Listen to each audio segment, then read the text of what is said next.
ओम अज्ञानतिमिरन्धस्य ज्ञानाञ्जनशलाकया चक्षुरुन्मिलितं येन तस्मै श्रीगुरुवे नमः। श्रीचैतन्यमनोभीष्टं स्थापितं येन भूतले स्वयं रूपा कदा मह्यं ददाति स्वपदान्तिकं।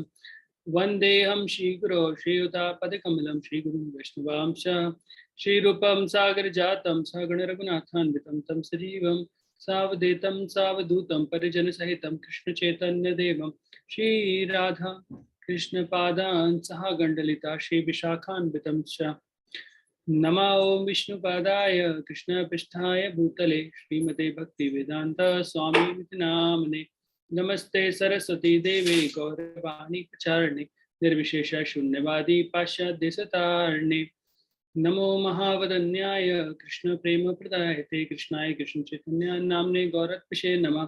हे कृष्ण करुणा सिंधु दीनबंधु जगतपते गोपेश गोपिका कांता राधा कांता नमस्तुते तप्त कांचन गौरांगी श्री राधे वृंदावनेश्वरी वृषभानुसुते देवी प्रणमामि हरिप्रिये वंशा कल्पतरुभ्यश्च कृपा सिन्धुभ्य च पतितानां पावनेभ्यो वैष्णवेभ्यो नमो नमः। जय श्री कृष्ण चैतन्य प्रभु नित्यानंद श्री अद्वैत गदाधर श्रीवासादि गौर भक्तवृंद हरे कृष्णा कृष्णा कृष्णा हरे हरे हरे राम राम राम हरे हरे।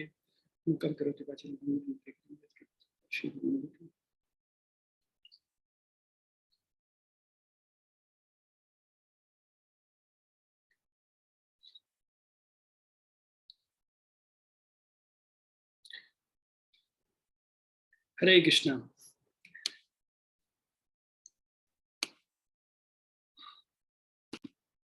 तो आप सभी का बहुत बहुत स्वागत है हमारे भक्ति शास्त्री के कोर्स के अंदर।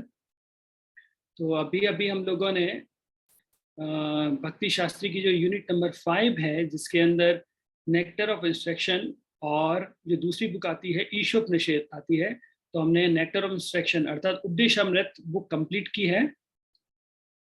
और इसके बाद एक आज बहुत लंबा गैप भी आप लोगों को मिल गया, क्योंकि जिन लोगों को टूर पे जाना था अर्थात मायापुर धाम की यात्रा पे जाना था, बीच में हमारा फेस्टिवल भी था, वो भी कंप्लीट हो गया। तो अब हम लोग ईशोपनिषद स्टार्ट करने जा रहे हैं। तो मोस्टली इस ईशोपनिषद को कंप्लीट करने में हमें करीब मिनिमम 6 से 8 क्लासेस लगेंगी, या 8 से 10 क्लासेस भी लग सकती हैं, क्योंकि ये करीब 20 से 25 घंटे का सिलेबस रहता है। तो भगवत गीता जैसे आप देखेंगे कि किस प्रकार से ये हमारा भक्ति शास्त्री का कोर्स चलता है, इसमें ये करीब 200 घंटे का टोटल मैनुअल होता है। 100 घंटे भगवत गीता में लगते हैं।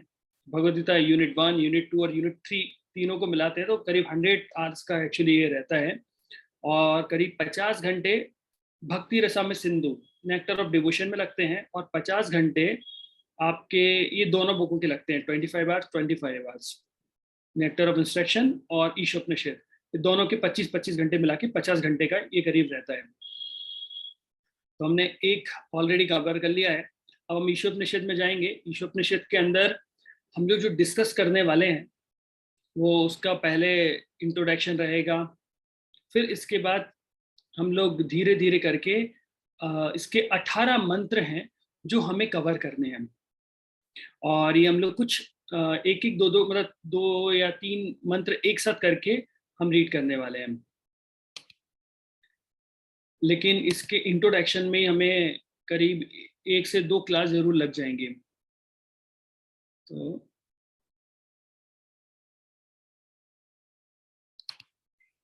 जी, पीपीटी नो,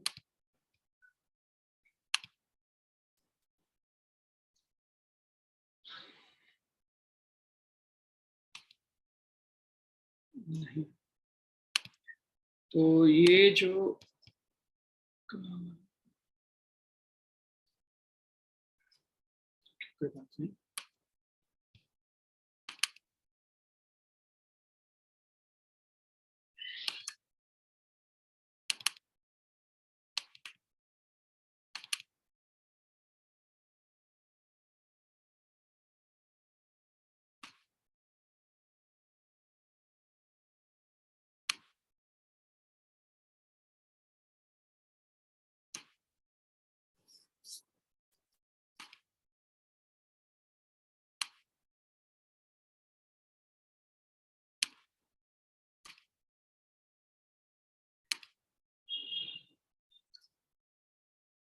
तो क्या आप लोग ये स्क्रीन देख पा रहे हैं?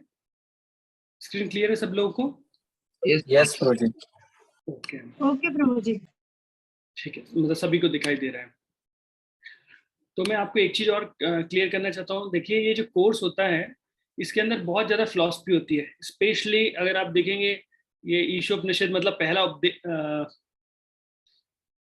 हमारे जितने भी शास्त्र होते हैं, वेद होते हैं, पुराण होते हैं, उपनिषद होते हैं, तो पहला उपनिषद ईशोपनिषद है। और ये बहुत ही ज्यादा फिलॉसफी से भरे होते हैं।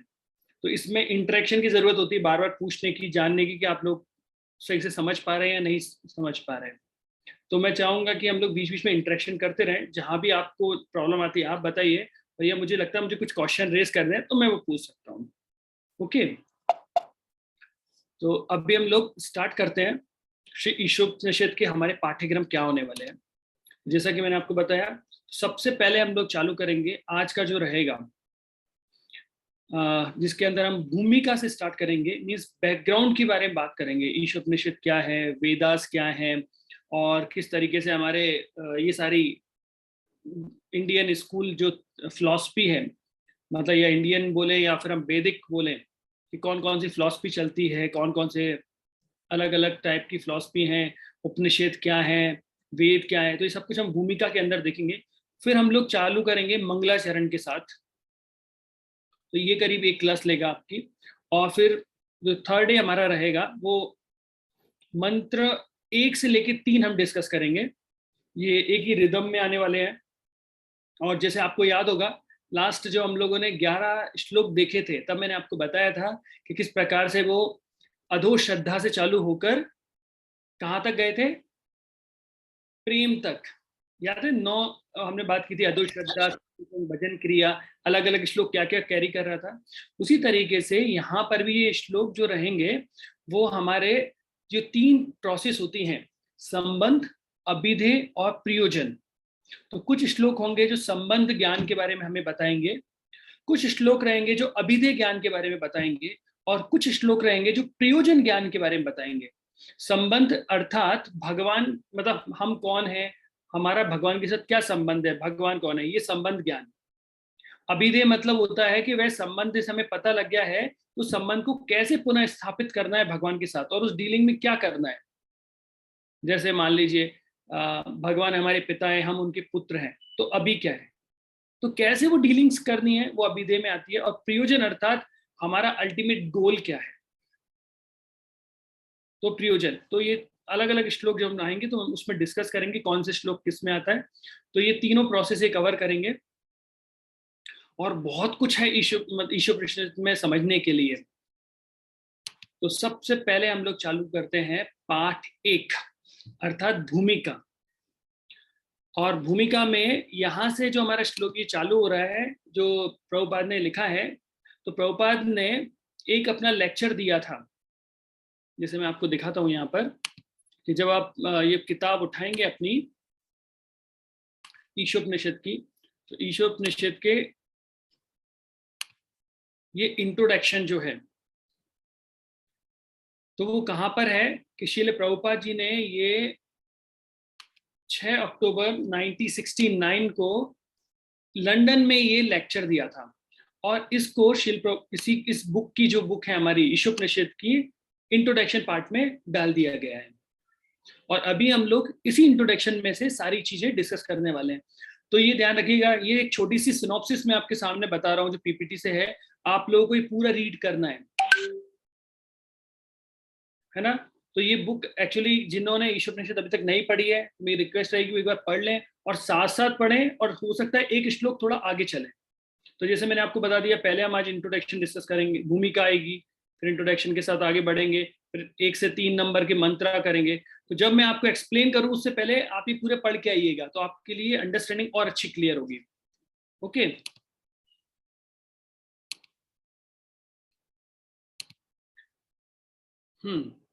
तो यहाँ पे हम प्रमाण वाक्य रख के स्टार्ट करते हैं, लेकिन उससे पहले मैं आपको कुछ और दिखाना चाहता हूँ।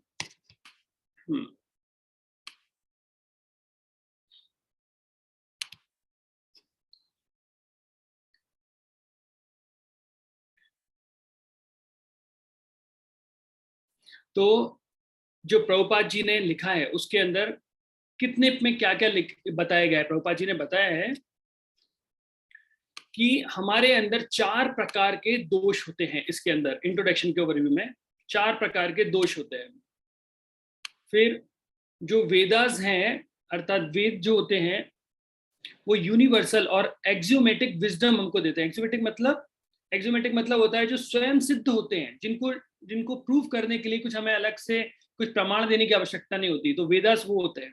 तो प्रभुपाद जी ने वहां बताया था, वैदिक नॉलेज इज सुपीरियर टू प्रत्यक्ष एंड अनुमान नॉलेज। मतलब यहाँ पे हम बहुत सारे प्रमाण के बारे में देखेंगे। जैसे मोस्टली जो यूथ टीचर है वो जानते हैं, वो प्रत्यक्ष प्रमाण, अनुमान प्रमाण और शब्द प्रमाण के बारे में बोलते हैं।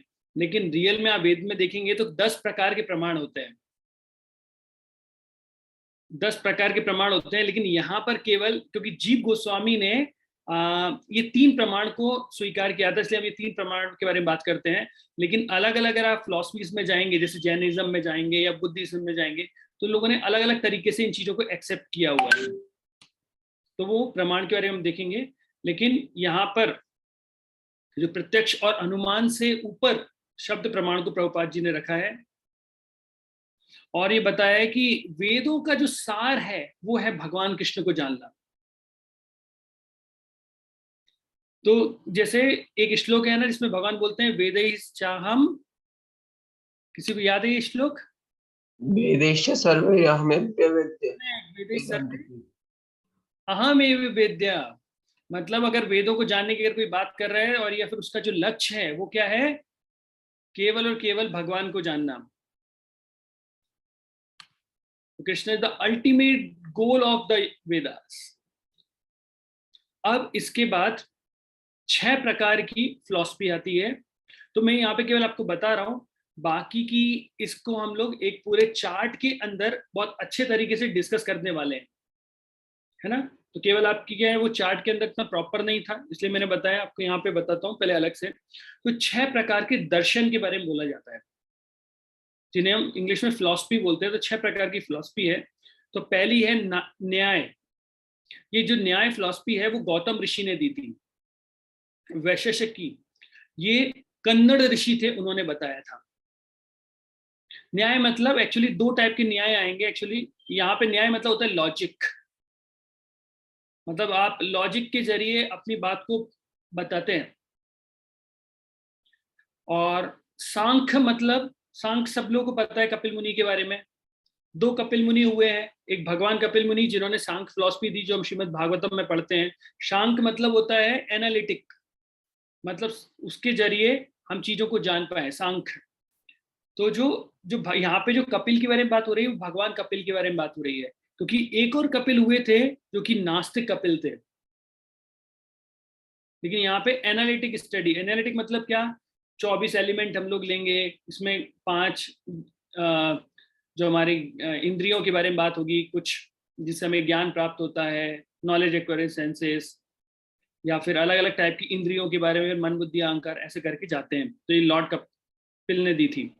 फिर योग के ऊपर जो दी थी वो थी पतंजलि। ये योग फिलॉसफी है या दर्शन है, वो पतंजलि ऋषि के द्वारा दी गई थी। फिर यहाँ पे 2 मीमांसा आती है। मीमांसा मतलब होता है जानना ही एक्चुअली, मीमांसा जिज्ञासा टाइप ऐसा करके। तो ये 2 प्रकार की आती है, एक है पूर्व मीमांसा और दूसरी है उत्तर मीमांसा। तो ये जो पूर्व मीमांसा है वो जैमिनी ऋषि के द्वारा दी गई थी, और उत्तर मीमांसा व्यासदेव के द्वारा दी गई थी। अब जो पूर्व मीमांसा है वो कौन सी फिलॉसफी है, आपने अगर श्रीमद् भागवतम में देखते हैं कि जब नंद महाराज यज्ञ करने जा रहे होते हैं, तो भगवान कृष्ण वो यज्ञ रोकने के लिए, इंद्र के यज्ञ को रोकने के लिए एक फिलॉसफी देते हैं, है ना। आपको याद होगा भगवान कृष्ण बोलते हैं कि यज्ञ करने से क्या होगा, तो यज्ञ करने से क्या होगा, बोला कि इंद्रदेव खुश होंगे और क्या करेंगे, बारिश करेंगे। तो भगवान कृष्ण बोलते हैं समुद्र के बीच में भी बारिश का पानी आता है, तो वहां तो कोई यज्ञ करता नहीं है, तो ये कहां से आया। तो ये जो फिलॉसफी है वो पूर्व मीमांसा है। ये कर्म कांड को मोस्टली उसमें ध्यान में रख के बोला जाता है। तो ये पूर्व मीमांसा है जो जैमिनी ऋषि के द्वारा दी गई थी। इसके बाद जो आती है उत्तर मीमांसा, तो ये उत्तर मीमांसा एक्चुअली वेदांत है। वेदांत का अर्थ क्या हुआ? वेदों का अंत। तो वेदों का अंत में क्या होता है? कृष्ण भक्ति। तो वेदांत जो है वो ये उत्तर मीमांसा में आता है। तो ये 6 प्रकार के दर्शन के बारे में बताया गया है। ये 6 दर्शन होते हैं। ये 6 दर्शन जो हैं वो आस्तिकों के लिए बताए गए हैं। जैसे एक होता है आस्तिक, दूसरा दूसरा होता है नास्तिक। तो आस्तिक लोगों में ये लोग हैं जो वेदों को मानते हैं और ये 6 प्रकार के दर्शनों में कहीं ना कहीं आते हैं, और ये सब कुछ शास्त्रों में दिया गया है अर्थात। तो अभी आप ये चीज समझेंगे तो आपको ये क्लियर होगा। देखिए, पहले तो केवल भारतवर्षी होता था, तो सारा ज्ञान भारत से ही आता है। वैसे अभी जो लोग कुछ कोर्स कर रहे हैं वहां पे 2 प्रकार की फिलॉसफी चलती है, एक इंडियन फिलॉसफी, दूसरी वेस्टर्नर फिलॉसफी, है ना। लेकिन वेस्टर्न में मोस्टली लोग जो होते हैं वो नास्तिक ही होते हैं। यहाँ पे आप समझिएगा कि यहाँ पे इंडियन थॉट्स मतलब है कि वैदिक सभ्यता में क्या था, या फिर भारतीय के आधार पर, क्या दर्शन के आधार पर, भारतीय दर्शन के आधार पर कैसी चीजें होती हैं। तो यहाँ पे 2 टाइप के लोग होते हैं, एक होता है नास्तिक और एक होता है आस्तिक। तो आस्तिक का मतलब होता है जो वेदों में विश्वास करता है, उन्हें बोलते हैं आस्तिक। और नास्तिक वो लोग होते हैं जो वेद में कोई भी विश्वास नहीं करते हैं। अब कोई बोलेगा ऐसा क्यों बोल रहे हैं प्रभु जी वेदों के बारे में? तो एक्चुअली यहाँ पे कई बार ऐसा होता है कि लोग आस्तिक हैं लेकिन भगवान के अस्तित्व में उतना विश्वास नहीं कर पाते हैं, या भगवान को जैसे इस यहीं पे निराकारवादी और ये लोग मायावादी भी आ जाएंगे। तो आस्तिक अर्थात जो भगवान में नहीं, सॉरी, जो जिनका वेद में विश्वास होता है। नास्तिक अर्थात जिनका वेदों में विश्वास नहीं होता, या फिर बोले वेदों के जरिए भगवान को समझने की कोशिश करते। अब ये वेद के, ये आस्तिकों के अंदर 6 प्रकार के ये स्कूल आ गए। सांख्य, वैशेषिकी, मीमांसा, योग, न्याय और वेदांत। ये 6 की 6 फिलॉसफी हमने अभी डिस्कस की हैं। जैसे मैंने आपको बताया था कि 2 टाइप की मीमांसा होती है, एक होती है पूर्व मीमांसा, दूसरी होती है उत्तर मीमांसा, है ना। देखिए ना, अभी मैंने अभी जस्ट यहाँ पे आपको एक्सप्लेन किया था, ये पूर्व मीमांसा और उत्तर मीमांसा। तो पूर्व मीमांसा मैंने आप बताया जैमिनी के द्वारा बताई गई है, और उत्तर मीमांसा अर्थात वेदांत। तो देखिए यहाँ पे उत्तर मीमांसा के बारे में कुछ नहीं लिखा गया है, केवल यहाँ पे लिख दिया है वेदांत। तो ये 6 प्रकार के ये स्कूल हो गए, न्याय, योग, मीमांसा, वैशेषिकी और सांख्य। फिर इसके बाद आते हैं नास्तिक। तो नास्तिक में मुख्यतः 3 होते हैं, एक होता है बुद्धिज्म, जैनिज्म और चारवाक्य। चारवाक्य मतलब मुख्यतः जो कि केवल भौतिक चीजों के बारे में बात करते हैं। भौतिक चीजों के बारे में अर्थात केवल मटेरियल चीजों के बारे में ज्यादा बात करते हैं। चारवाक्य ऋषि क्या बोलते थे? बेक, बोरो और steel, but leave like king size. यावत जीवित सुकृत जीवित, भस्मीभूत पुनः कुत आगवत। मतलब अर्थात यावत जीवित सुखी जीवित, मतलब आप जैसे भी रहो, कैसे भी करो, लेकिन सुखी आनंद से जियो। और जब ये एक बार आपके शरीर देह चला जाएगा तो फिर पुनः कहाँ मिलेगा? तो बेक, बोरो और स्टील। बोरो मतलब उधार लो या चोरी करो या भीख मांगो, लेकिन leave like a king size. लेकिन कैसे जीना चाहिए? राजा की तरह जीना चाहिए। तो ये मटेरियलिस्टिक लोगों की एक फिलॉसफी, ऐसे 4 वाक्य बोलते हैं। तो ये नास्तिक लोगों के बारे में है। अब ये 6 फिलॉसफी जो मुख्यतः हम लोग ये 5 के अंदर नहीं जाएंगे, सांख्य, वैशेषिकी, मीमांसा, योग और न्याय। थोड़ा और हम लोग डिस्कस करेंगे आगे चल के, लेकिन अभी हम बात करते हैं केवल वेदांत, क्योंकि वेदांत मतलब वेदों का अंत, और वेदों का अंत अर्थात भक्ति सार। तो इसमें भी 2 फिलॉसफी चलती है, एक है अद्वैतवाद, दूसरा होता है द्वैतवाद। अद्वैत मतलब अद्वैत मतलब एक ही है केवल। तो जीव और परमात्मा एक ही हैं। जिसे शंकराचार्य हमेशा प्रमोट करते हैं, अद्वैतवाद।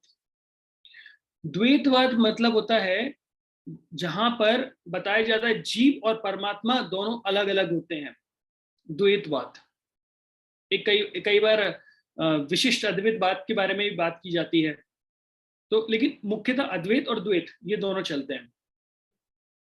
और श्री चैतन्य महाप्रभु ने इन दोनों के सार रूप में हमें अचिंत भेदा भेद तत्व के बारे में बताया। तो इन दोनों से ही, अद्वैतवाद और द्वैतवाद से लेने के बाद उन्होंने बताया, मुख्यतः हमारा द्वैतवाद से संबंध है, लेकिन दोनों की चीजों को लेकर उन्होंने अपना जो मुख्य फिलॉसफी है वो बताया, वो है अचिंत भेदा भेद की फिलॉसफी। अर्थात जीव और परमात्मा एक भी होते हैं और नहीं भी होते हैं। किसी को पता है इसके बारे में, अचिंत भेदा भेद के बारे में? जी प्रभु जी, जैसे सन का एग्जांपल दिया जाता है, मतलब सन और सनलाइट। बिल्कुल। और शील प्रभुपाद जी और भी एग्जांपल देते हैं, जैसे समुद्र और समुद्र की एक बूंद, ये बोलने वाला था, है ना? हाँ, और ओम प्रभु। हाँ मैं बस यही बोलने वाला था, जो सनमिट क्या था आपने वो बोल दिया, समुद्र और समुद्र। एक और एग्जांपल भी आता है प्रभु जी, सोना और सोने का एक छोटा सा पार्ट। तो प्रभुपाद जी बताते हैं सभी एग्जांपल के जरिए कि जैसे समुद्र की एक बूंद होती है, उसके अगर केमिकल कंपाउंड्स को हम लोग देखते हैं और समुद्र के पूरे समुद्र के अंदर केमिकल कंपाउंड्स देखते हैं, तो वो केमिकल कंपाउंड्स सेम होते हैं। तो क्वालिटी वाइज तो सेम होते हैं, लेकिन क्वांटिटी वाइज अलग हो जाते हैं। अर्थात गुणात्मक रूप से हम लोग देखेंगे तो एक ही दिखेंगे, लेकिन अगर मात्रा के जरिए देखेंगे तो एक बूंद छोटी सी होती है, समुद्र इतना विशाल होता है। तो आत्मा और परमात्मा गुण रूप से एक होते हैं। कौन कौन से गुण होते हैं जिनमें वो एक होते हैं?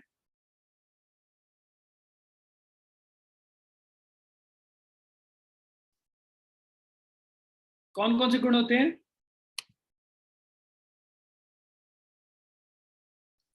सच्चिदानंद।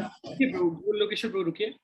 तो एक्चुअली बाकी लोगों से भी मैं रिक्वेस्ट करूंगा कि आप लोग भी कंट्रीब्यूट कीजिए, क्योंकि आप लोग भी फीस दे रहे हैं, आप लोग भी क्लास अटेंड कर रहे हैं। तो जिन लोगों ने कंट्रीब्यूट कर दिया उनको छोड़ के कोई नए लोग बताइए। जैसे प्रभुपाद जी ने बोलते हैं कि तीन सच्चित आनंद, तीन जो क्वालिटी है वो जीवों में और सुप्रीम पर्सनैलिटी बॉडी में। तो सच्चित आनंद जो है वो तीनों की तीनों ये जो क्वालिटी होती है वो आत्मा और परमात्मा में दोनों सेम रहती है ना? लेकिन बस क्वांटिटी का अंतर आ जाता है। गुण में एक है, बस मात्रा में अंतर आ जाता है। तो ये अचिंत भेदा भेद की फिलॉसफी श्री चैतन्य महाप्रभु ने दी थी। अभी देखिए कर्म कांड। तो कर्म कांड मुख्यतः धर्म, अर्थ और काम और मोक्ष के जरिए बात करता है। अच्छा मुझे बताइए कर्म कांड होता क्या है? हम कई बार भक्त लोग बोलते रहते हैं कर्म कांड के बारे में। तो कर्म कांड, विशेर भांड, बहुत सारी चीजें। कर्म कांड है क्या? व्हाट इज कर्म कांड? तो अभी तक 3 लोगों ने कंट्रीब्यूट किया, तो मैं रिक्वेस्ट करूंगा बाकी जिन्होंने अभी तक कंट्रीब्यूट नहीं किया है वो लोग बताएं। वो जो हरे कृष्णा, ये जैसे पूजा पाठ वगैरह जो ये पंडित लोग कराते हैं कर्मकांडी जो। मैं और भी प्रभु जी कुछ स्पेसिफिक आंसर चाहता हूँ। और कोई?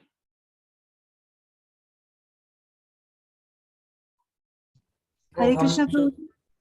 हरे कृष्णा प्रभु जी, जो लोग है ना भौतिक चीजों को अपनाने में है ना कर्म कांड करते, पूजन पाठ जैसे तांत्रिक विधि से या किसी उससे पाने की इच्छा रखते हैं, वो भी कर्म कांड में होना चाहिए क्या? नहीं नहीं नहीं माता जी, आप लोग अभी कर्म कांड को थोड़ा गलत ले रहे हैं।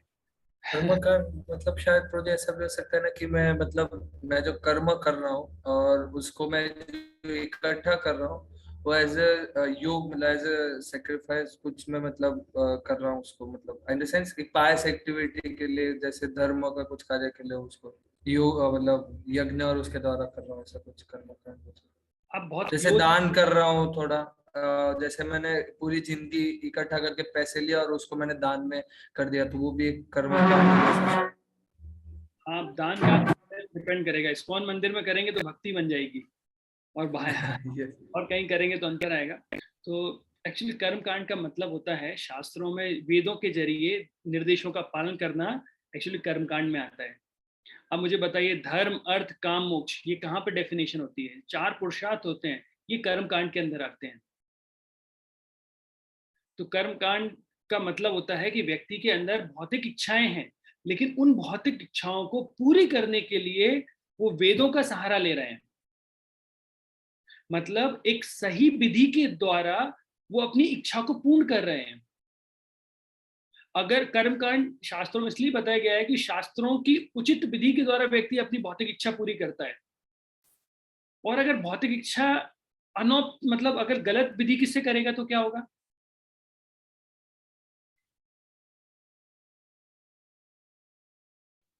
कार्मिक क्रिया। उसका फल भुगतना पड़ेगा। हाँ, कार्मिक फल तो देखिए दोनों को ही भुगतना पड़ेगा, कार्मिक फल तो, क्योंकि ये भक्ति को छोड़ के बाकी बंधन से कोई मुक्त नहीं करा सकता है। लेकिन यहाँ पे क्या होगा, उसको स्वीकृति मिलेगी भक्ति का थोड़ा सा बीज, मतलब इन द सेंस वो थोड़ा सा पायस बनेगा, धीरे धीरे भक्ति के लिए आगे बढ़ेगा। वो मैं दूसरा क्वेश्चन पूछूंगा आपसे। अभी बोलो कर्म कांड नहीं करने से व्यक्ति पापपूर्ण एक्टिविटी में जाएगा। अच्छा, अगर कोई व्यक्ति कर्म कांड करके, कर्म कांड मैंने आपको बताया मतलब वेदों का सहारा लेकर अपनी भौतिक इच्छा पूर्ण करता है, तो उससे क्या होगा?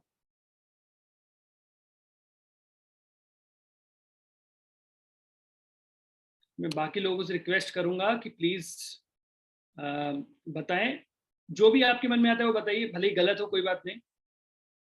सीमित प्रसन्नता मिलेगी उसको, आंतरिक प्रसन्नता नहीं मिलेगी।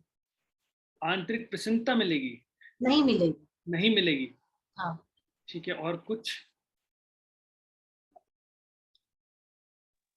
देखिए किसी ने कर्मकांड किया, ठीक है, आंतरिक प्रसन्नता नहीं मिली, और कुछ?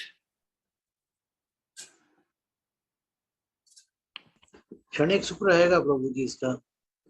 क्षणिक सुख प्रभु है। जी वो इच्छाओं की ओर भागता रहेगा, अभी ये अभी ये अभी ये ऐसा करके। अच्छा, इच्छाओं की तरफ भागता रहेगा, लालच बढ़ेगा, आप ऐसा बताना चाह रहे हैं? एटलीस्ट उसका वेदास के ऊपर और भगवान के ऊपर फेथ है, तो वो फेथ एस्टेब्लिश हो, मतलब थोड़ा सा वेद और शास्त्रों के प्रति थोड़ा सा फेथ बढ़ेगा, तो धीरे धीरे वो बाद में मतलब टेम्पल जाना शुरू करेगा, मतलब इन द सेंस वो धीरे धीरे बढ़ेगा इस एक्टिविटीज में, तो भक्ति की ओर थोड़ा सा वो बढ़ता जाएगा, विमुख नहीं है इससे। एक्चुअली हमारे सबसे बड़ा क्या होता है, शील प्रभुपाद जी का नाम है भक्ति वेदांत स्वामी। भक्ति वेदांत का मतलब क्या हो गया? भक्ति जो वेदों का अंत है, तो शील प्रभुपाद जी ने हर चीज के अंत किस पे कर दिया है? भक्ति पे कर दिया है। इसलिए हमारे भक्त लोग हर चीज को खींच के भक्ति में लेके जाते हैं, क्योंकि शील प्रभुपाद जी की कृपा से। तो कई बार हमें समझ में नहीं आता हर चीज, जैसे प्रभुपाद जी बोलते हैं मेरे पास करोड़ रुपए होते भगवान के मंदिर बनाने में लगा देता, वो अल्टीमेट भक्ति पे लेके जाते हैं। तो कई बार हम इसलिए चीजें उतना क्लियर नहीं हो पाता। तो क्लियर होने का मतलब क्या है? प्रभुपाद जी ने ऑल क्लियर कर दिया है, अल्टीमेट भक्ति।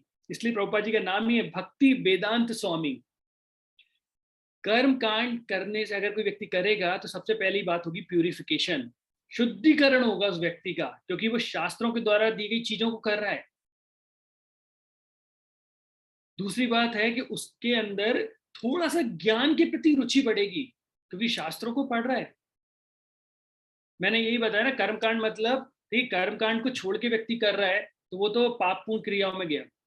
अब यहाँ पे कोई व्यक्ति के अंदर भौतिक इच्छा है, वो पूरी करने के लिए कर्मकांड का सहारा लिया, तो धर्म अर्थ काम मोक्ष, तो उसके अंदर शुद्धिकरण तो होगा ना। आप कोई भी कार्य देखिए, अगर आपने शास्त्रों उच्च मतलब शास्त्रों का सहारा लेके किया है तो आपको क्या होगा? शुद्धिकरण होगा ही। कुछ भी चीज आपके अंदर वो फीलिंग्स अपने आप ही आने लगती हैं। जैसे कई बार होता है ना, कोई ब्रह्मचारी पहली बार जब हेडशिप करता है तो बालों के साथ ऐसा लगता है कि सारे अनर्था भी नीचे गिर गए, या हम लोग जब दीक्षा के समय पहली बार साफ करते हैं तो ऐसा लगता है कि पूरे अनर्था बाहर आ गए। शुद्धिकरण की प्रक्रिया। या फिर हम पहली बार ऑल्टर में जाते हैं भगवान के, तो ये होता है। अब ये ज्ञान कांड, तो कर्म कांड से उच्च चला जाता है ज्ञान कांड, क्योंकि यहाँ पर आप ये देखिए सारी इच्छाएं आपके अंदर नहीं है, कोई भौतिक इच्छा नहीं है, लेकिन फिर भी भगवान को अभी आप फिलॉसफी के जरिए समझ रहे हैं, भक्ति के जरिए नहीं समझ रहे हैं। तो यहाँ से थोड़ा शुद्धिकरण होकर व्यक्ति ज्ञान की तरफ मुड़ता है, और जब वो कोई इच्छाएं नहीं, कोई कुछ भी नहीं, और वो केवल भक्ति करता है, तो वो उसके लिए श्रीमद् भागवतम के अलावा कोई और चीज नहीं है। अमलम पुराणम, ये अमल पुराण हमें भक्ति की तरफ लेके जाएंगे। तो आई थिंक आपने नोट किया होगा। ये 4 नियम है जो हम लोग बांधे। अभी देखिए, ये श्रील प्रभुपाद जी की मर्जी को आप समझेंगे कि ये एक पिरामिड के जरिए आप लोगों को चीजें समझ में आएंगी। जैसे भगवत गीता जो है वो टोटली वैदिक है। टोटली वैदिक मतलब क्या है? भगवत गीता हर व्यक्ति मानता है, चाहे वो मायावादी हो, कोई से भी हो, हर व्यक्ति भगवत गीता के ज्ञान को स्वीकार करते हैं। इसलिए आप देखिए, हर व्यक्ति से अगर आप बोलेंगे ना भगवत गीता पे, तो हाँ है। इसलिए 1000-2000 से ज्यादा एडिशन आपको मिल जाएंगे भगवत गीता के, इतने सारे राइटरों ने लिख दिया। तो भगवत गीता क्या है, सब जानते हैं, एक वैदिक ग्रंथ है और हर व्यक्ति उसमें विश्वास करते हैं। लेकिन श्रीमद् भागवतम जो है वो क्या है? वो एक्सक्लूसिव वैष्णवों के लिए है। वो शुद्ध 100% अगर मैं आपको बोलूं तो वो केवल और केवल वैष्णवों के लिए है। केवल वैष्णव लोग श्रीमद् भागवतम पे इतना विश्वास रखते हैं। और चेतन चरितामृत और एनओडी अर्थात भक्ति रसामृत सिंधु गौड़ीय वैष्णवों के लिए है। क्योंकि जो लोग गौड़ीय वैष्णव नहीं है वो चेतन चरितामृत नहीं पढ़ेंगे, वो भक्ति रसामृत सिंधु नहीं पढ़ेंगे। तो श्रील प्रभुपाद जी ने ऐसे एक पिरामिड की तरह, एक ट्रायंगल की तरह समझाया है। तो अब यहाँ से प्रश्न उठता है कि गौड़ीय कौन होते हैं, वैष्णव कौन होते हैं, और कास्ट कौन होते हैं? कौन है ये? कोई बताएगा मुझे? कोई मतलब जिन्होंने अभी तक कंट्रीब्यूट कर दिया उनको छोड़ के। गौड़ीय मतलब पहला है वैष्णव। वैष्णव कौन है? वैष्णव किन्हें कहते हैं?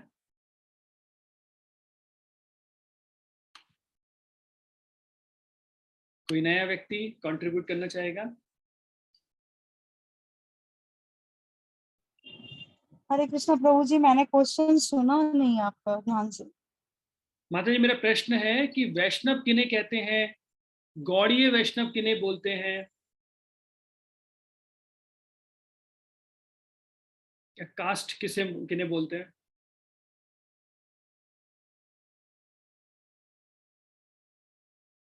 तो नरेश कृष्ण प्रभु आप कुछ बोलना चाहते हैं लेकिन आप म्यूट हैं अभी। जी प्रभु, हरे जो कृष्णा वैष्णव प्रभु जी। परंपरा का पालन करते हैं वो वैष्णव, सॉरी और प्रभु। जो वैष्णव परंपरा का पालन करते हैं वो आचार्यों का, वो वैष्णव, जैसे जो वैष्णव का जो नियम है अपने वो पालन करेगा, उसके अनुसार चलेगा, तो वो वैष्णव है। और गौड़ी वैष्णव गौड़ी, तो वो जो गौड़ी वैष्णव परंपरा से जुड़े हुए हैं शायद वो गौड़ी होते हैं। और कुछ कोई और? अर्चना माता जी आप बोलना चाह रहे थे? प्रभु जी वैसे मैं यही बोलना चाह रही थी, उसमें ये जोड़ना चाह रही हूँ कि हम लोग वैष्णव गौड़िया वैष्णव तो हैं, लेकिन हम वो वैष्णव नहीं, क्योंकि गौड़िया संप्रदाय में और लोग भी वैष्णव आते हैं। हम लोग चैतन्य महाप्रभु के उससे हैं, इसीलिए हम लोग केवल वैष्णव होने चाहिए। तो मैं आपको बताता हूँ, मैं समझ गया हूँ। देखिए, वैष्णव मीन्स विष्णु को मानने वाले व्यक्ति को बोलते हैं वैष्णव। जो विष्णु को मानते हैं उन्हें बोलते हैं वैष्णव। अब ये गौड़ीय वैष्णव अर्थात होता है, सबसे पहले गौड़ीय वैष्णव के ऊपर आता है कास्ट या कृष्ण, ऐसे बोलते हैं। तो कृष्ण को मानने वाले लोग जो होते हैं, कृष्ण को भगवान अर्थात भगवान कृष्ण स्वीकार जो लोग कर लेते हैं, उन्हें कास्ट या कृष्ण बोला जाता है। कृष्ण, मुझे एग्जैक्ट प्रोनाउंसिएशन नहीं आ रहा है उसका, तो वो होते हैं कृष्ण।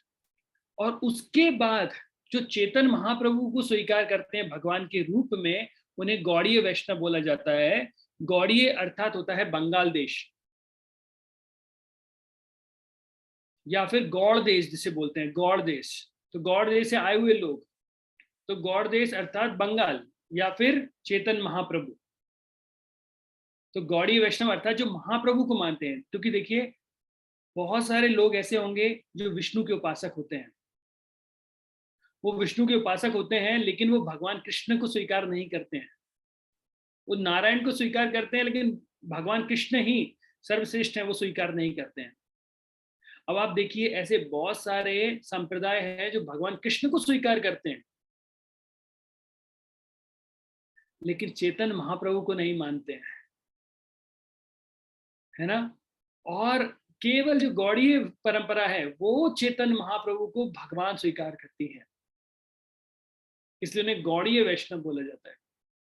वैष्णव तो बहुत सारे हुए, विष्णु के हर व्यक्ति को दो तत्व होते हैं, एक शैव और दूसरा वैष्णव। शैव अर्थात विष्णु शिव के उपासक, और वैष्णव अर्थात विष्णु के उपासक, फिर कृष्ण के उपासक। तो कृष्ण भगवान को मानने वाले बहुत सारे लोग आप देखेंगे अलग अलग जगह मिल जाएंगे, लेकिन यहाँ पे गौड़ीय स्पेशली बता दिया गया है चेतन महाप्रभु जो कि राधा कृष्ण के रूप में आए हैं। इवन आप जैसे पुष्टि मार्ग में जाते हैं तो महाप्रभु वल्लभाचार्य को बोलते हैं, और वो बोलेंगे ना महाप्रभु की बैठक है, तो महाप्रभु की बैठक है मतलब चेतन महाप्रभु की बैठक नहीं है, वो वल्लभाचार्य जी की बैठकें हैं, वो वल्लभाचार्य जी को महाप्रभु बोलते हैं। तो हम वापस हमारे पीपीटी की तरफ जाते हैं। तो ये थोड़ा सा मुझे बताना था उसके अंदर का, तो मैंने आपको टच किया ये चीज फिलोसफिकल। अब हम चलते हैं कि शिल प्रभुपाद जी ने अपने उसके अंदर बताया गया है। तो सबसे पहले प्रमाण से चालू किया है। तो प्रमाण क्या होते हैं? प्रमाण मतलब होता है कि जैसे हमें ज्ञान प्राप्त करना है, और वो ज्ञान कैसे प्राप्त करेंगे? तो जो ज्ञान प्राप्त करने का तरीका होता है वो प्रमाण चीजें होती हैं जिसके द्वारा जो हमें बताती है चीजें सही है गलत है। और जैसे हम लोग बोलते हैं ना कि भाई आपके पास क्या प्रूफ है, ये चीज सही है कि गलत है, तो ये इन्हें बोलते हैं प्रमाण। तो प्रमाण 3 प्रकार से बताए गए हैं। मैं आपको और बाद में अंदर लेके जाऊंगा, 10 प्रकार के प्रमाण जो मैं आपको बोल रहा था वो बाद में बताऊंगा। तो 3 मुख्यतः प्रमाण में जीव गोस्वामी ने स्वीकार किए। एक होता है प्रत्यक्ष प्रमाण, दूसरा होता है अनुमान प्रमाण, और तीसरा होता है शब्द प्रमाण। तो प्रत्यक्ष प्रमाण का अर्थ होता है कि हम अपनी इंद्रियों के द्वारा सीधा जिस चीज को देखते हैं या दर्शन करते हैं उन्हें बोलते हैं प्रत्यक्ष प्रमाण। जैसे मैं सामने जिन जिन चीजों को अपनी इंद्रियों के माध्यम से देख पा रहा हूँ, सुन पा रहा हूँ, छू पा रहा हूँ, तो ये तो हो गया प्रत्यक्ष प्रमाण जिनको मैं देख पा रहा हूँ हर चीज को। अनुमान मतलब होता है कि मैं क्या कर रहा हूँ, अपनी बुद्धि के माध्यम से कुछ अनुमान लगा रहा हूँ, और अनुमान लगा के मैं ये सोच पा रहा हूँ। जैसे मान लो पड़ोसी से, मतलब पड़ोसी के घर से बर्तन फेंकने की आवाजें आ रही हैं, हमें सीधा क्लिक हो जाता है, हाँ दूसरा कुरुक्षेत्र का युद्ध चालू हो गया है, एक तरफ से पांडव और दूसरी तरफ से कौरवों का युद्ध चालू हो गया है। अब मैं नहीं बोलूंगा कि प्रभु जी कौरव हैं कि माता जी पांडव हैं, वो आप लगा लीजिएगा, लेकिन हाँ हमें समझ में आने लगता है कि हाँ, तो ये अनुमान लगा के हमने समझ गया है। तो बहुत सारी चीजें अनुमान के द्वारा हम लोग समझते हैं। जैसे बहुत सारी चीजें हैं जो हम इवन अपनी, मतलब मैं नहीं जानता, लेकिन सोसाइटी में कुछ चीजें तो जो रूमर होते हैं वो अनुमान के द्वारा ही होते हैं। ऐसा हुआ होगा इसलिए ऐसा था, इसलिए वैसा हो गया। तो ये अनुमान के द्वारा ये हम लोग चीजें बताते हैं। लास्ट जो होता है वो होता है शब्द प्रमाण। तो शब्द प्रमाण का अर्थ होता है कि वेदों और शास्त्रों में जो हमने सुना है, अर्थात शास्त्र चक्षुओं को देखकर, शास्त्र चक्षु के द्वारा जो ज्ञान हमें अर्जित हुआ है उसे बोलते हैं शब्द प्रमाण। जैसे हम अभी धाम में गए तो हमने देखा ये कालिया दमन लीला यहाँ पे हुई थी।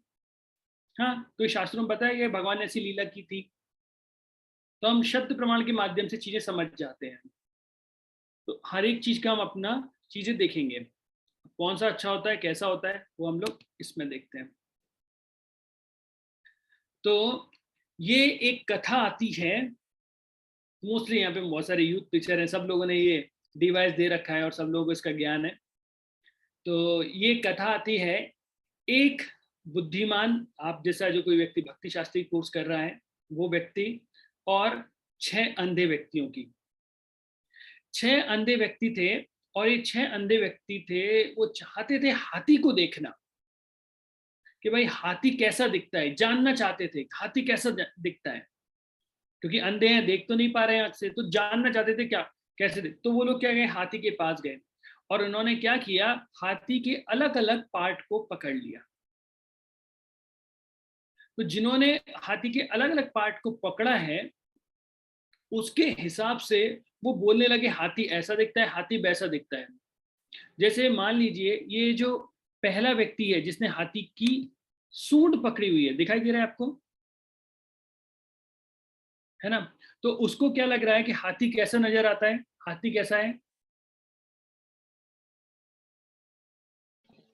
सूंड के जैसा है, कैसा है हाथी? सूंड के जैसा। सांप के जैसा है। हाथी कैसा है? जिसने सूंड पकड़ी उसे लगता है हाथी कैसा है? सांप के जैसा है। और जिसने हाथी के ये दो भारी दांत पकड़े हुए हैं वो कैसा लग रहा है? बाण जैसा, बाण के जैसा, तीर के जैसा लग रहा है उनको, ठीक है। जिसने हाथी के कान पकड़ रखे हैं, फरसा जैसा। कोई और बोलेगा जिसने अभी तक कंट्रीब्यूट नहीं किया है? फरसा। हाँ, मैं चाहता हूँ जिसने अभी तक नहीं बोला है वो कुछ बताएंगे, या आप लोग ऐसे ही केवल केवल देखते रहेंगे? तो जिन्होंने कान पकड़ा है वो कैसा है?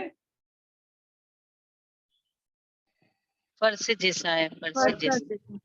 ठीक है, ठीक है। जिसने पूंछ पकड़ी है वो क्या है? वो उसको कैसा लग रहा है कि हाथी कैसा है? रस्सी रस्सी। कौन जी आप लोगों ने बता दिया, वो मत बताइए, नए नए व्यक्ति को बताने दीजिए, शायद ये उत्तर देकर वो कंट्रीब्यूट करें। तो जिन्होंने पूंछ पकड़ी कैसा लग रहा है हाथी? रस्सी जैसा। रस्सी जैसा, वेरी गुड माता जी। और जिन्होंने हाथी का पैर पकड़ा हुआ है वो कैसा है? पेड़ जैसा। सॉरी, पेड़ जैसा। पेड़ के तने जैसा। तो पेड़ के तने जैसा उनको लग रहा है। अब ये 6 के 6 जो अंधे व्यक्ति थे अभी आपस में लड़ाई करना चालू करते हैं और बोलते हैं कि देखो हाथी ऐसा होता है, हाथी वैसा होता है। ये लोग अलग अलग बता रहे हैं, कोई बोल रहा है हाथी पेड़ की तरह होता है या उसके तने की तरह होता है, कोई बोलता है सांप की तरह होता है, कोई बोल रहा है फरसे की तरह होता है, कोई बोल रहा है रस्सी की तरह होता है। तो वहीं पर आप में से कोई भक्ति शास्त्री का जो कोर्स कर रहा था वो व्यक्ति आके जाता है और वो क्या बोलता है, लड़ाई मत करो, मैं आप लोगों को बताता हूँ कि हाथी कैसा लगता है। तो जिसने बोला कि हाथी सांप के जैसा है, बोला हाँ आप भी सही बोल रहे हो। जो बोल रहा है तीर की तरह है, हाँ आप भी सही बोल रहे हो। लेकिन आप लोग जो बोल रहे हो एक व्यक्ति की तरह नहीं है। हाथी अलग अलग व्यक्तियों से अगर हम मिक्स करोगे, जिस हमने बीच वाला छोड़ दिया ना दीवार की तरह जिसको लग रहा था, जिसने हाथी के पेट को पकड़ा हुआ था, बोला आप सब मिलाएंगे तो हाथी वैसा है। क्योंकि जिस व्यक्ति ने हाथी के पेट को पकड़ा है वो दीवार की तरह हाथी को बता रहा है, लेकिन वो हाथी का पेट है। जिसने पैर पकड़ा है वो बोल रहा है, मतलब जिसने पैर पकड़ा है उसको लग रहा है हाथी पेड़ के तने की तरह है, तो तने की तरह नहीं है, वो उसका पैर है। तो सबका जो जोड़ आया वो है हाथी ऐसा लगता है। तो ये क्या होता है कि व्यक्ति अपने अनुमान के हिसाब से बता रहा है, लेकिन रियल में क्या है, हाथी वैसा होता है क्या? नहीं होता है। वो जो बुद्धिमान व्यक्ति है जिसके पास आंखें हैं वो देख पा रहा है कि हाथी कैसा होता है। उसी प्रकार से शास्त्रों में बहुत सारी चीजें बताई गई हैं, है ना, लेकिन लोग पढ़ते नहीं है, इसलिए उन्हें ज्ञान नहीं होता है। जब तक आप चीजों को शास्त्र चक्षु की नजर से नहीं देखेंगे, है ना, तब तक आपको समझ में नहीं आएगा कि चीजें कैसी होती हैं। इसलिए प्रभुपाद जी बोलते हैं भगवत गीता 4.2 एवं परंपरा प्राप्तिम, है ना। तो ये जो ज्ञान है वो कैसे आ रहा है? गुरु परंपरा के माध्यम से आ रहा है।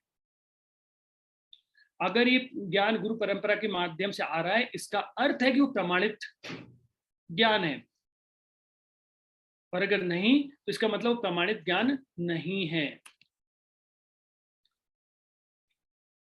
शिक्षा गुरु एक योग्य शिष्य को शील प्रभुपाद और गुरु परंपरा की ओर से शिक्षा देते हैं।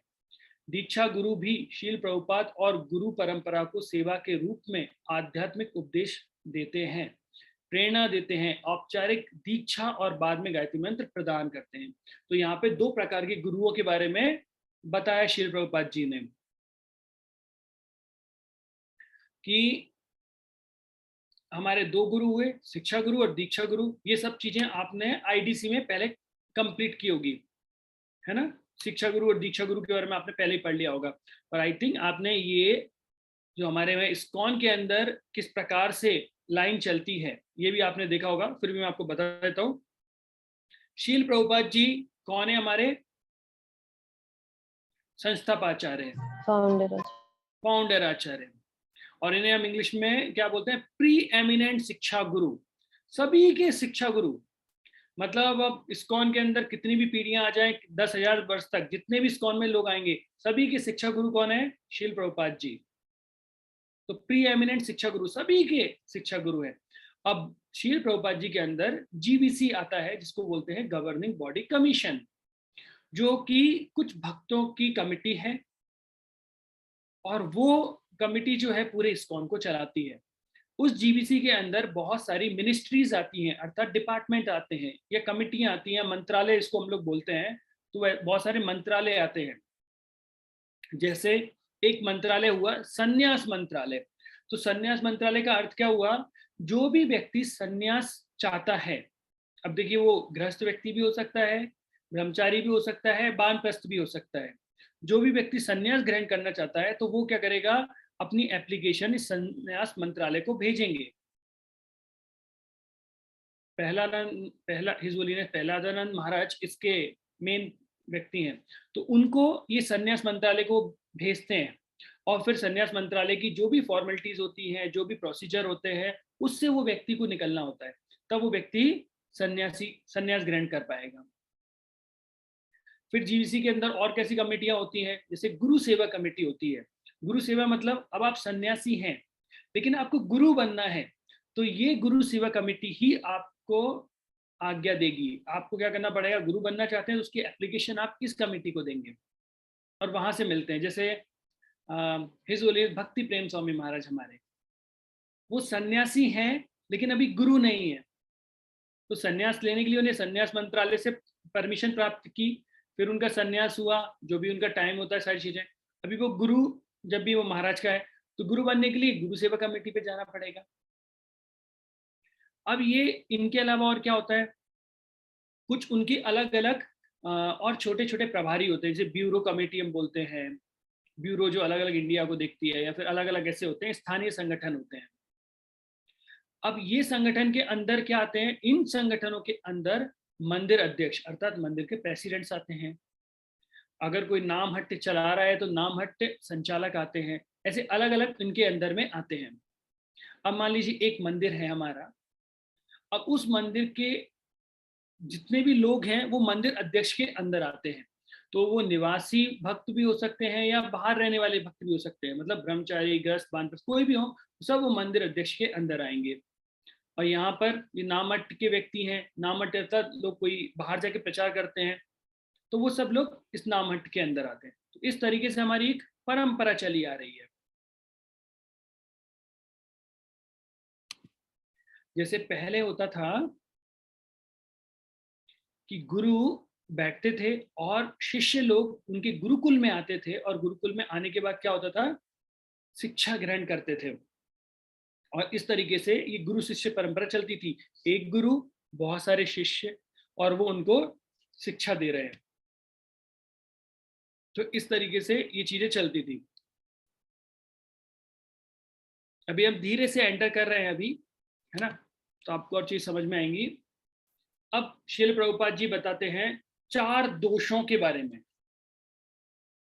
कि 4 मतलब ये कोई व्यक्ति होता है, उसके अंदर 4 दोष होते हैं। और ये जो 4 दोष हैं, इनको चेतन चरितामृत में भी बताया गया है। आपको दिखाई दे रहा है चेतन चरितामृत में कहाँ लिखा गया है? चेतन चरितामृत आदि लीला 2.86 में ये श्लोक बताया गया है। ब्रह्म प्रमाद विप्रलिप्सा कर्ण पठन पाठक,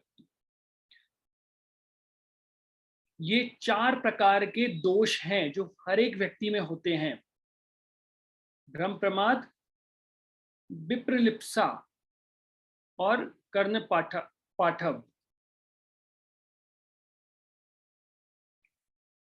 तो ये क्या क्या होते हैं?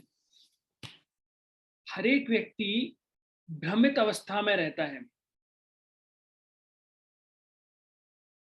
क्योंकि इसको बोलते हैं टू बी इल्यूजन। ये सबसे पहले होता है टू कमिटिंग मिस्टेक। कोई भी व्यक्ति गलतियां करता है, तो गलतियां करना मतलब होता है टू कमिट मिस्टेक, तो गलतियां करता है। तो गलतियां करेगा, क्यों गलतियां करता है? क्योंकि वो भ्रमित रहता है, टू बी इल्यूजन, हमेशा इल्यूजन में रहता है। इल्यूजन में रहने का अर्थ क्या हुआ? इल्यूजन मतलब भ्रमित क्यों रहता है? क्योंकि उसकी जो इंद्रियां हैं वो अपूर्ण हैं। तो अपूर्ण इंद्रियां होती हैं, और अपूर्ण इंद्रियां जो होती हैं उसके कारण व्यक्ति क्या करता है? गलतियां करता है। और जब गलतियां करता है तो उसे छुपाता है, तो उसको बोलते हैं चीटिंग प्रोपेंसिटी, तो ठगना, है ना। तो हम गलतियां करते हैं बहुत सारी, क्यों करते हैं? क्योंकि हम हमेशा भ्रमित रहते हैं। भ्रमित क्यों रहते हैं? क्योंकि हमारी जो इंद्रियां हैं वो कैसी हैं? अपूर्ण हैं। और अपूर्ण इंद्रिय होने के कारण हम क्या करते हैं? अपनी गलती को छुपाने के लिए चीटिंग करते हैं। तो इन इंग्लिश में से क्या बोलते हैं? To commit mistake. फर्स्ट हुआ to commit mistake. Second to be illusion, मतलब व्यक्ति इल्यूजन में रहता है। Third imperfect senses. और फोर्थ चीटिंग प्रोपेंसिटी। तो वो मिस्टेक करता है, और मिस्टेक को छुपाने के लिए क्या करता है? वो और मिस्टेक को छुपाने के लिए दूसरी गलतियां करता है, या फिर चीटिंग करता है। जैसे कोई होता है ना बच्चा, अब एग्जाम है, पढ़ाई नहीं की है, और पढ़ाई नहीं की है तो क्या हुआ? तो फिर वो चीट करेगा। अभी ये कुछ ऑप्टिकल इल्यूजन आपके सामने है कि किस प्रकार से हमारी इंद्रियां अपूर्ण होती हैं। आपको क्या दिखाई दे रहा है यहाँ पर? कौन बताएगा? बूढ़ी औरत। अच्छा, बूढ़ी औरत। बूढ़ी औरत सभी को दिखाई दे रही है, या कुछ और दिखाई दे रहा है किसी को? एक छोटी सी माता जी दिखाई दे रही है और बूढ़ी औरत दो। अच्छा, तो देखिए, ये एक ऑप्टिकल इल्यूजन क्रिएट करने के लिए है, ये बताने के लिए कि हमारी इंद्रियां किस प्रकार से अपूर्ण होती हैं। देखिए, ये एक बूढ़ी औरत है, और एक देखिए एक और बच्ची है। शायद आपको इसकी दिखाई दे रही होगी, एक यंग लेडी, एक ओल्ड लेडी दिखाई दे रही है। ये देखिए, ये यंग लेडी, और ये पूरा देखेंगे तो ये ओल्ड लेडी।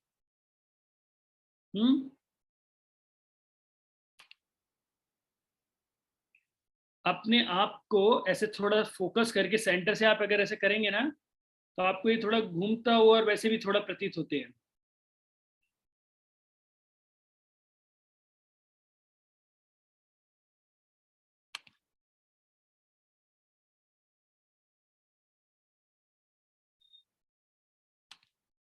अच्छा, चलिए ये देखिए, इसको क्या करना है? इसका जो ब्लैक डॉट दिख रहा है सभी को, उस ब्लैक डॉट पे फोकस करते हुए थोड़ा सा अपने सिर को आगे और पीछे कीजिए।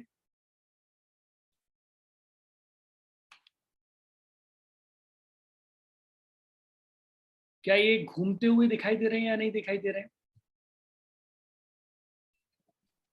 घूमते हुए दिखाई दे रहे हैं। जी प्रभु जी। अच्छा, तो क्या ये घूम रहे हैं? नहीं। नहीं। लेकिन हमको घूमते हुए दिखाई दे रहे हैं ना? यस। हाँ। अभी यहाँ पे क्या होता है? एक्चुअली ये प्लेन है ना। तो उनको लग रहा है कि स्टेयर डली हुई है इसलिए, जिससे प्लेन में जाने के लिए, लेकिन यहाँ पे प्लेन नहीं है, लेकिन फिर भी व्यक्ति उस स्टेयर पे जा रहा है। अभी मैं आपको उन चारों के अंदर वापस लेके चलता हूँ। ये चार जो गलतियां हम लोग करते हैं, उसके पीछे कारण क्या होता है? सबसे पहले, जिसे हमने बताया कि अपूर्ण इंद्रियां। तो हमारी अपूर्ण इंद्रियां कैसे होती हैं? हमारी आईज, अर्थात हमारी आंख की एक लिमिटेशन होती है कि हम उस पर्टिकुलर रीजन में ही देख सकते हैं। जैसे आप जानते हो, एक होता है, सब आपको पता है, एक्स रेज होती है, वाई रेज होती है, यूवी रेज होती है ना। तो हम केवल विजिबल रीजन को ही देख सकते हैं। आपने अगर स्पेक्ट्रम देखा होगा, तो स्पेक्ट्रम के अंदर आपको दिखाई दिया होगा कि स्पेक्ट्रम के अंदर केवल विजिबल जो रीजन होता है उसी को ही हम देख सकते हैं। ना तो हम इंफ्रारेड को देख सकते हैं, ना एक्स रे को देख सकते हैं। X, Y, alpha, beta, gamma, eta, बहुत सारी वेव्स होती हैं। हम किसी को नहीं देख सकते, हम केवल विजिबल रीजन को देख सकते हैं, क्योंकि हमारी आंखों की देखने की एक पर्टिकुलर रेंज होती है। ना तो हम उससे बियॉन्ड देख सकते हैं, ना उससे कम देख सकते हैं, बस वो पर्टिकुलर रेंज में हम देख सकते हैं। जैसे एक्स रेज होती हैं लेकिन हमें दिखाई नहीं देती। जैसे मैं आपसे पूछूं रेडियो वेव्स हैं कि नहीं, आप जहाँ भी कमरे में हो वहाँ रेडियो वेव्स हैं कि नहीं है, लेकिन आप देख पा रहे हो क्या उन्हें? नहीं देख पा रहे क्योंकि आपकी आइज की वो लिमिट ही नहीं है। अब दूसरा चलते हैं हम लोग एक कान के ऊपर। हमारे सुनने की भी एक पर्टिकुलर रेंज होती है, सभी लोगों को याद रहती है वो रेंज। किसी को पता है कितनी रेंज होती है? 200 decibel 20 hertz to 20 kilo hertz. Very good. तो 20 टू 20 किलो हर्ट्ज ये हमारी रेंज होती है। तो हम जो भी फ्रीक्वेंसी 20 हर्ट्ज से लेके 20 किलो हर्ट्ज के बीच ही होती है उसी को हम लोग केवल क्या है सुन पाते हैं। इससे नीचे की अगर मैं बोलूंगा,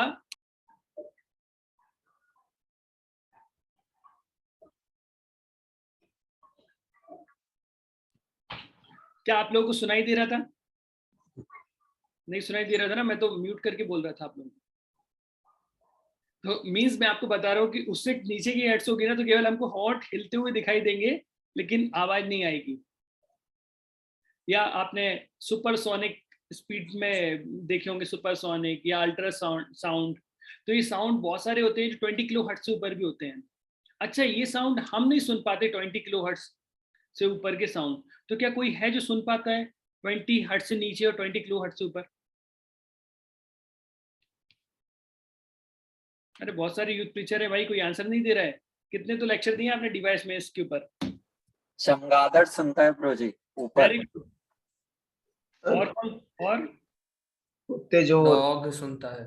हाँ, तो कुत्ते जो होते हैं वो 20 किलो हर्ट्ज से नीचे की फ्रीक्वेंसी को भी सुन लेते हैं। और बहुत सारे ऐसे पक्षी पशु हैं जो 20 किलो हर्ट्ज के ऊपर की वेव्स को सुनते हैं। चमगादड़ की आंखें होती है क्या? नहीं होती। तो वो कैसे काम करता है? इस फ्रीक्वेंसी पे काम करता है।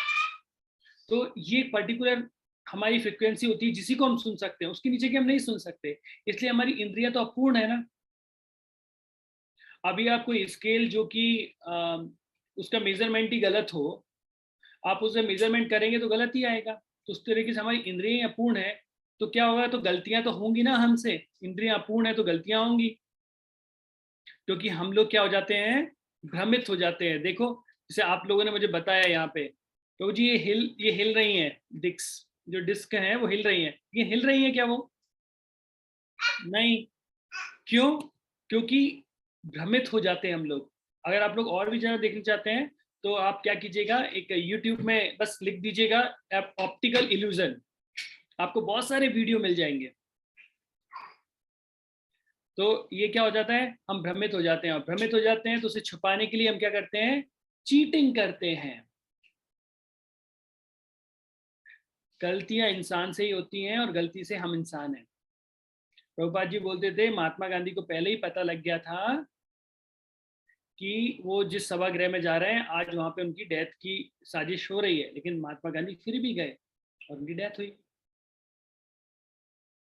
तो बहुत सारी चीजें हमें पता होता है लेकिन हम फिर भी गलतियां करते हैं। तो ये 4 दोष हर व्यक्ति के अंदर मिलते हैं।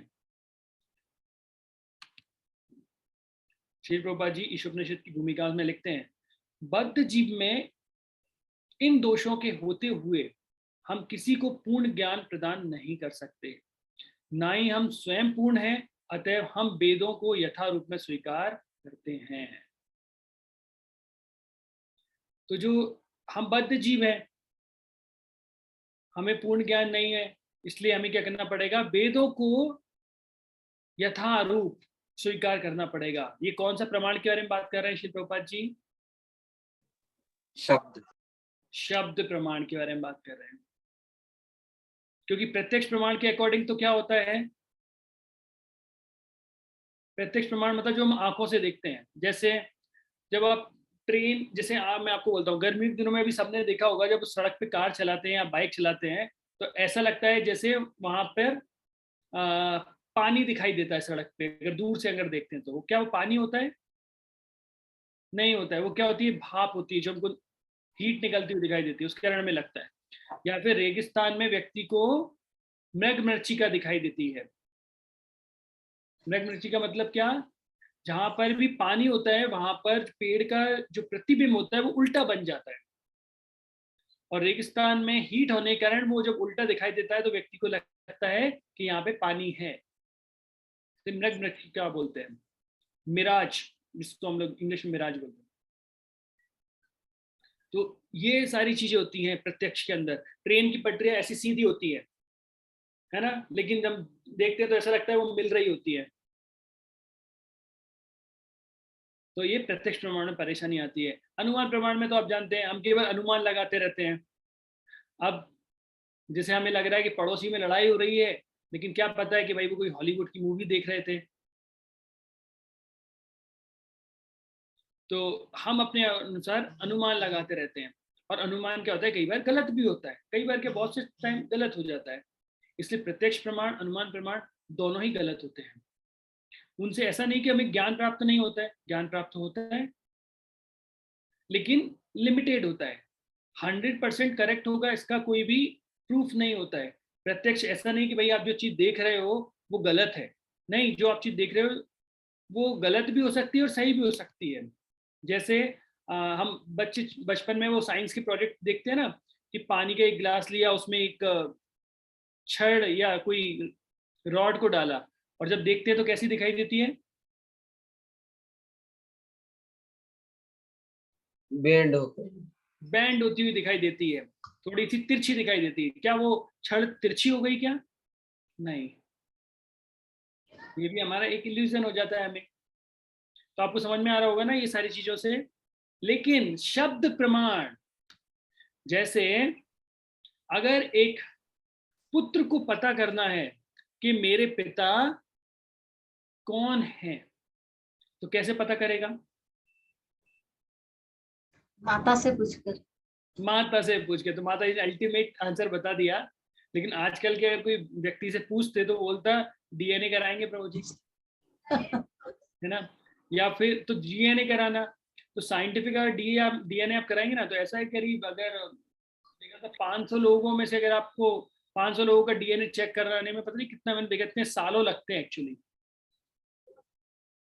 बहुत साल लगते हैं, तब जाके, मुझे एग्जैक्टली याद नहीं वो डेटा, लेकिन कुछ बहुत साल लगेंगे आपको 500 लोगों का डीएनए करके कि भाई ये बच्चा किसका है। तो बहुत प्रॉब्लम होती है। दूसरा, या फिर अगर बच्चा अनुमान लगाए कि सामने वाले अंकल से मेरी नाक मिलती है, जैसी अंकल की नाक है वैसी मेरी नाक है, लगता है वही मेरे पापा होंगे, या फिर ये जो अंकल है इनकी जैसे मेरी आंखें हैं, तो अनुमान लगाएगा तो भी गलत होगा। तो जो एक बार में माता जी ने आंसर बताया, शब्द प्रमाण, तो हर एक प्रश्न के लिए एक प्रमाणित व्यक्ति होता है जिससे हमें पूछना चाहिए। तो पुत्र को सीधा जाना चाहिए माता के पास और पूछना चाहिए कि मम्मी मेरे पापा कौन है, तो मम्मी बता देंगी बेटा ये तुम्हारे पापा है, बस सॉल्व। उसी तरीके से अगर हमें ये जानना है कि हमारे परम पिता कौन है, तो क्या करना पड़ेगा? गुरु के पास जाना पड़ेगा। किनके पास जाना पड़ेगा? गुरु के पास। गुरु के पास जाना पड़ेगा। Very good. लेकिन यहाँ पे कुछ और संज्ञा दी जाती है। सॉरी, कोई बोल रहा था? शास्त्रों से भी पता चल सकता है मुझे।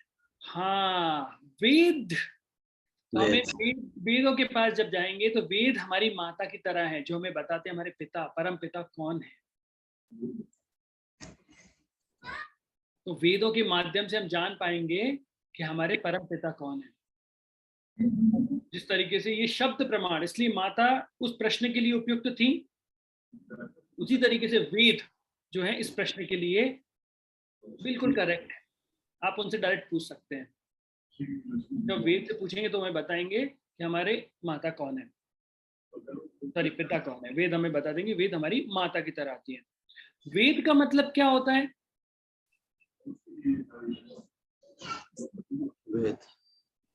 वेद का मतलब क्या होता है? जानना। जानना, वेरी गुड।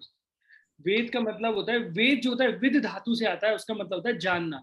तो आप जो चीज भी ज्ञान अर्जित करते हैं, वेद मतलब ज्ञान, तो जो चीज जहां से भी आपको ज्ञान प्राप्त हो रहा है वो वेद है। अब जो भी ज्ञान आपको प्राप्त हुआ वो वेद से हुआ। तो यहां तक किसी का कोई प्रश्न है क्या? प्रभु जी, शास्त्र और वेद में क्या अंतर है? शास्त्र और वेद सेम ही है प्रभु जी। ठीक।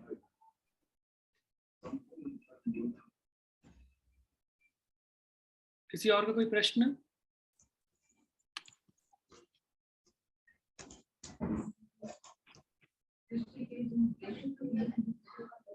जो वैशेषिक का क्या है, आपको डेफिनेशन वैशेषिक? ये आगे चार्ट बताऊंगा प्रोजी आपको, है ना? तब उसके अंदर ये मैं आपको बताता हूँ कि चार्ट आने वाला है प्रभु, और चार्ट के अंदर मैं एक्चुअली आपको ये पूरा दोबारा एक्सप्लेन करूंगा। कहाँ गया? नहीं, ये नहीं। तो ये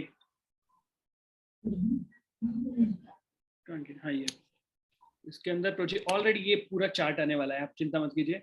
इसके अंदर हम श्रुति, स्मृति और इसके अंदर सारे इन चीजों के अंदर दोबारा डिस्कस करने वाले हैं। तो और किसी का कोई प्रश्न है?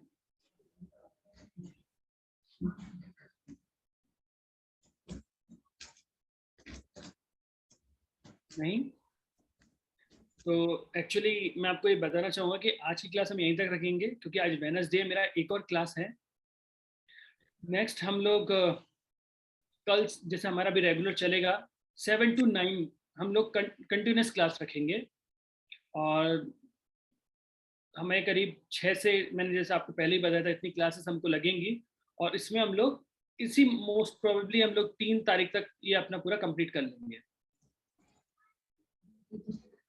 लेकिन मैं आपको बताना चाहूँगा कि ये बहुत श्रुति है, उपनिषद है, हम इतना पढ़ते नहीं है, तो यहाँ बहुत सारी डिटेल्स हमारे पास हैं। तो आपको नहीं आता है, पूछ लीजिए और ज़्यादा से ज़्यादा कंट्रीब्यूट करने की कोशिश कीजिए। गलत होगा चलेगा, वरना क्या होगा ना, ये फिलॉसफी इतनी है कि आपको नींद आ जाएगी,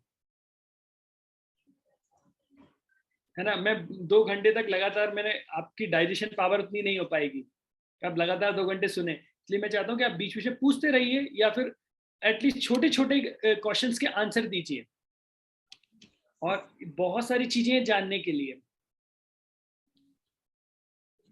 तो हम लोग कल फिर मिलते हैं अपने टाइम से, है ना। 7 o'clock पे शार्प हम लोग स्टार्ट कर देंगे। तो आज हम लोग यहीं तक रखते हैं। तो थैंक यू वेरी मच, आप लोग इतने धैर्य पूर्वक इतना श्रवण किया, और बहुत अच्छे उत्साह पूर्वक आप लोगों ने कंट्रीब्यूट भी किया, बहुत अच्छे सारे आंसर भी दिए।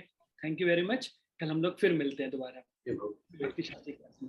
जगत गुरु श्रील प्रभुपाद की जय, ईशोपनिषद की जय, ईशोपनिषद ग्रंथ की जय, भक्ति शास्त्री भक्त बिंद की जय जय, कपिल मुनि प्रभु की जय जय जय गौर प्रेमानंदे हरि हरि हरि बोल।